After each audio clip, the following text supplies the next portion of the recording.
Hey everyone, and welcome back to another video. Today I am going to show you how you can delete a bit emoji on Snapchat. It's pretty easy, and I'm going to show you how you can do it. So Snapchat, or the bit emoji, basically is basically your character profile, your icon or your profile icon in the top left corner. As you can see, this is my bit emoji. This is the bit emoji that I created. Okay, and as you can see, share my bit emoji.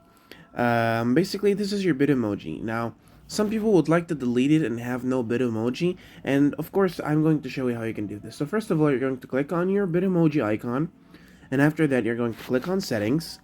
Now, from settings, you're going to scroll down a little bit until you find something called Bitmoji.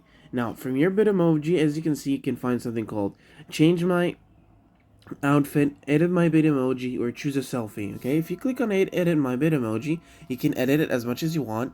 But if you click on Unlink My Bitmoji, now you can unlink your Bitmoji, and it's going to permanently use your avatar, and all the fashion items are saved in my closet. Okay, it is going to unlink it, and your Bitmoji is not going to appear on your profile icon. But if you change your mind, you could relink it again and have your Bitmoji back with the same outfit that you made. So yeah, guys, thank you so much for watching. Don't forget to like and subscribe, and I'll see you later.